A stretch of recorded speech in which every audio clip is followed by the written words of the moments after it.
les amis, bienvenue sur 225 Motors. Aujourd'hui, je suis avec le X. Salut 225 Motors.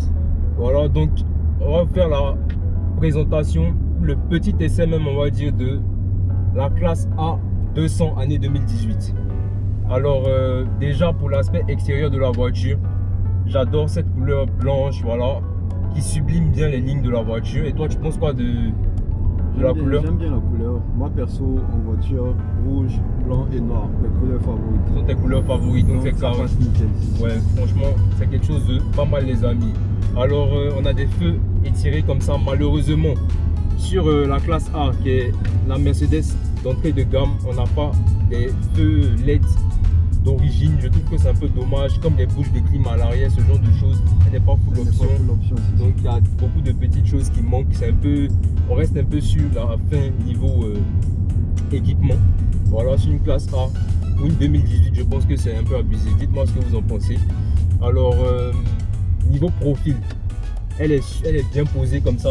Elle a un gabarit de A3, peut-être de série 1 ou de série 2, non, de série 1 je pense. Voilà, donc elle doit jouer un peu dans ce segment là, ou des Golf, machin, chez les Allemandes quoi. Alors j'aime bien les jantes aussi, mais j'aurais préféré que ces jantes là soient noires. Voilà, il faut préciser que pour le freinage on a des disques ventilés à l'avant et des disques normaux à l'arrière, donc raisonnable pour une voiture qui a un moteur 1,3 litre qui développe 163 chevaux. 163 chevaux, voilà, pour être plus précis, pour 250 Nm de couple. Donc c'est un petit 4 cylindres turbo, un 4 cylindres turbo pardon, qui bénéficie de l'injection directe. Donc franchement, bon agrément, moteur et tout. J'aime bien aussi l'arrière, le petit cul de la classe A comme ça avec ces feux rouges là. Voilà, ça me fait penser, l'arrière ça me fait penser à un GLC des années 2016-2017, mais on baissait, on surbaissait en fait. Ça donne un effet compact à la voiture. Ouais, si, il y a un effet assez compact. De toute façon, elle est dans ce segment là, les hatchback, ce genre de choses là. Donc franchement, au niveau carrosserie, toi tu lui donnerais quelle note par exemple? Un 8 sur 10, hein, ouais, on est assez d'accord parce que les classes A de ces années là sont vraiment, on va dire, correctes, comparées aux premières classes A qu'on avait. Bon, on a les détecteurs qui s'affolent un peu à cause des cyclistes, voilà. Donc je disais, ça change en fait des classes des années 2000-2002. Ouais, les premiers comme des monospaces façon qui étaient toutes dégueulasses là. Franchement, dites-moi ce que vous en pensez. Désolé pour ceux qui aiment ces modèles là, mais bon, moi franchement, c'était pas du tout ma gamme. Je me voyais pas même rouler en classe A de ces années là. Franchement, aujourd'hui la classe A, elle représente bien Mercedes. Elle ressemble même à la même gueule que, on va dire, qu'une classe C, etc. Au niveau de la forme globale, des optiques, même si à l'intérieur ça va différer, la taille et tout ça. Mais globalement, quand on la voit arriver, on ne se dirait pas tout de suite, ah ça c'est la classe A quoi. Tu vois, vraiment de loin quoi, à moins d'être vraiment connaisseur. Aujourd'hui, elles se ressemblent un peu toutes. En tout cas, ça change vraiment, que ce soit l'intérieur, le tableau de bord et tout. Ouais. Ça donne, en tout cas perso, moi je préfère les nouveaux classes A. Ouais, c'est quelque chose de pas mal. On a un coffre de 370 litres. Ouais, 370 litres. Dans tous les cas, je vous mets un peu les informations, les gens nous connaissaient. Voilà, j'ai pas vraiment retenu la fiche technique d'ailleurs. C'est pas 370 litres. 370 litres, c'est pas vraiment ce qui m'intéresse dans les voitures. Je préfère ressentir le comportement, la conduite, les fiches techniques et tout ça. Bon, je respecte les gens qui ont le temps de bosser tout ça, mais honnêtement, moi j'apprends à connaître les voitures plus dans la drivability. C'est plus ce qui me fait kiffer, voilà. Bon, enfin, c'était une parenthèse. Donc on a un petit coffre, c'est normal, c'est une petite compacte. Voilà, citadine, c'est une citadine, elle est basse, un centre de gravité assez bas aussi. Donc c'est tout à fait normal. Voilà, pour ce qui est de l'intérieur, franchement, les sièges avec cet effet baquet là, en cuir combiné à du tissu, Donc ça doit être du simili, non ça bon, c'est Mercedes, je pense que ça doit être du vrai cuir surpiqué quand même. Voilà, dites-moi ce que vous en pensez dans les commentaires. Toi, étant assis là, qu'est-ce que tu en penses? En tout cas, on se sent à l'aise dedans, on dandine pas et tout, t'es comme assis chez toi dans ton salon et tout, ça passe nickel. Côté confort, moi j'aime bien. Ouais, niveau confort, il n'y a rien à dire. Alors pour l'esthétique même de la voiture, à l'intérieur, franchement j'aime bien ce qu'on a dans les portières et dans le tableau de bord. On a une sorte de plastique qui imite bien l'effet carbone, donc c'est quelque chose de magnifique. On a des bouches de clim rondes comme ça. Voilà, on en a 3 au centre, une de chaque côté pour les passagers à l'avant. Donc franchement j'aime bien. Le volant 3 branches, vous connaissez, c'est ma cam. Je kiffe vraiment ces nouveaux volants Mercedes. On a des palettes aussi au volant. Donc c'est quelque chose de fun. On a ce grand écran, ce double écran là, qui est vraiment beau, magnifique. C'est ce qui même fait la différence avec les modèles des années, on va dire, précédentes. Donc c'est quelque chose de très correct. On a beaucoup de piano black aussi dans le volant. On a du chrome, des bouches de clim entourées de chrome. Au centre c'est noir, autour on a du piano black un peu partout dans la console centrale. D'ailleurs même ici on a un pavé tactile pour contrôler un peu les écrans, le multimédia. On a des touches à côté pour la navigation, pour gérer un peu les modes de la voiture, etc. Vous connaissez, bon ça change pas vraiment des autres modèles de Mercedes. C'est vraiment top, il n'y a rien à dire. On a beaucoup d'assistance aussi électronique, même si elle n'est pas super équipée. Voilà, c'est un modèle on va dire d'entrée de gamme. Donc pour avoir beaucoup d'options, il faut vraiment miser, il faut vraiment acheter. Sinon, de base, il n'y a pas grand chose. Voilà, à l'arrière aussi on est bien installé. Ouais. Voilà, à l'arrière on est bien installé, mais on n'a pas de bouche de clim, donc vraiment dommage. Voilà, pour une classe A, tu achètes une voiture de 2018, mais tu n'as même pas de bouche de clim à l'arrière. Bon, franchement, il y a des petits hics comme ça dans le véhicule ici et là. Mais bon, dans l'ensemble, c'est une bonne petite citadine et elle a un très bon agrément moteur. Je la passe en mode sport là et puis malheureusement la voie n'est pas dégagée.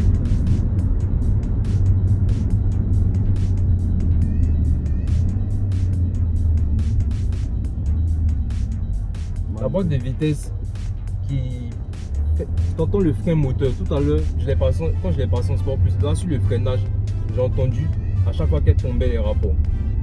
Regardez un peu ça les amis, ils sont en train de livrer, je sais pas moi, une dizaine de Suzuki Alto.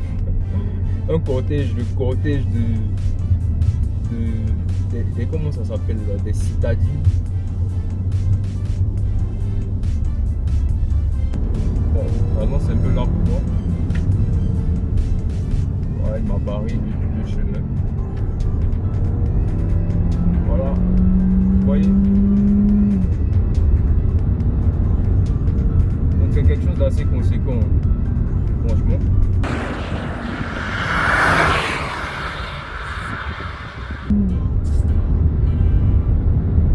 Franchement ça marche, rien à redire. Le freinage est très stable aussi, vu que la voiture ne pèse pas énormément. Donc c'est quelque chose de très correct.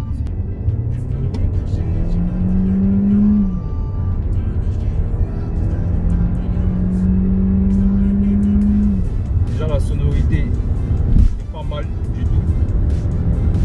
Le châssis qui est bien posé, bien rigide. La voiture est légère, donc elle monte vraiment vite. L'agrément du turbo il est très bien, même si le temps de latence n'est pas le plus optimisé, mais dès que tu lances en tout cas, tu sens la réactivité du véhicule et franchement c'est quelque chose de top. Franchement ça marche, c'est surprenant. C'est moi qui soulage en fait. En tout cas pour une petite voiture comme ça fonctionne plutôt bien. Ouais, il n'y a rien à redire. Donc là j'annonce un peu voir. Ça marche fort. Franchement les amis, là c'est parce qu'il y avait des voitures, sinon on aurait atteint une vitesse que je ne vais pas citer. Mais on aurait pu facilement, on était proche de cette vitesse là. Mais t'en penses quoi? En tout cas, ça fonctionne bien. Rapport poids-puissance, ça passe nickel.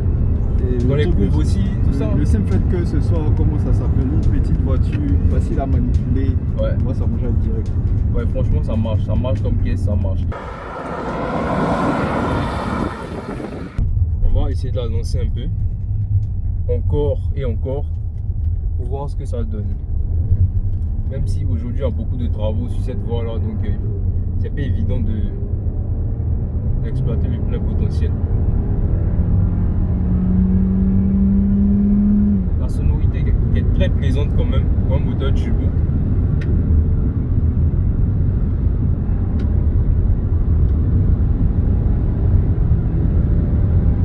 Franchement, elle pourrait inquiéter quelques V6 Atmo. Hein.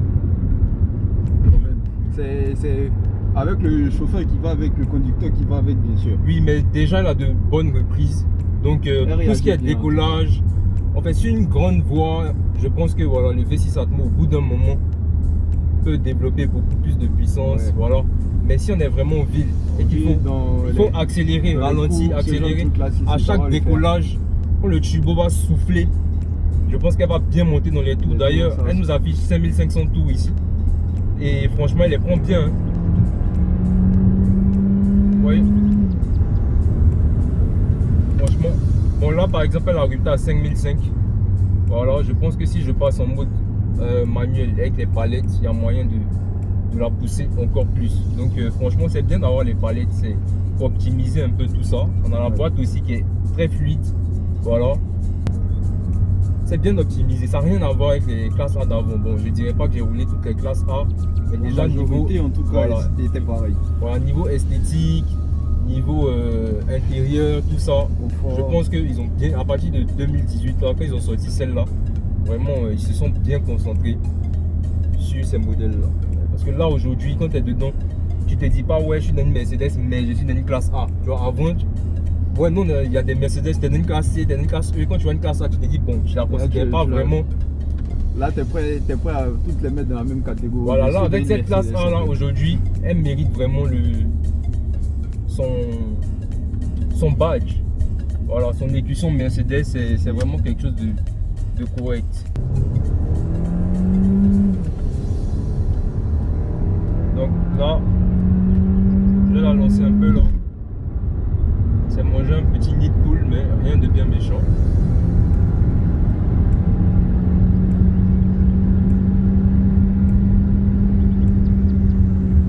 Franchement, aujourd'hui, la route n'est pas dégagée.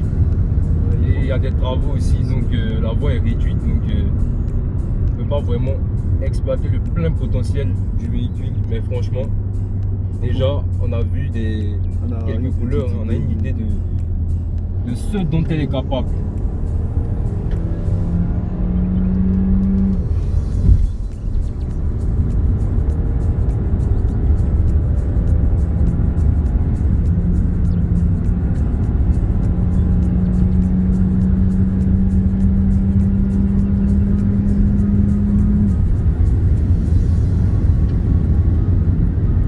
Les amis, c'est un petit bombardier. Ouais. Voilà. Une voiture ça, de tous les jours. Franchement, t'as le confort, la puissance. Parce que là, dites-vous qu'on n'a même pas de mode sport plus. Hein. On n'a que le mode sport, mais déjà. Voilà. Alors merci les amis, c'était l'essai routier de la classe A 200 année 2018. Franchement, je me suis plus concentré sur prendre mon pied, machin, que les petits détails techniques. Voilà. Merci au X pour ta participation, voilà, comme toujours présent. Globalement, on lui a donné, toi tu lui as donné un 8, moi je lui ai donné un 7 à cette voiture, donc on va dire 7,50 sur 10. Ouais. Pas mal, elle se débrouille pas mal, franchement, intérieur, extérieur. Voilà, plus rien à rajouter. Rien. Voilà, on a dans le beat, moi j'aime bien. Voilà, donc voici la petite conclusion et je vous dis merci les amis, à très bientôt pour une nouvelle vidéo et ciao. Bye bye.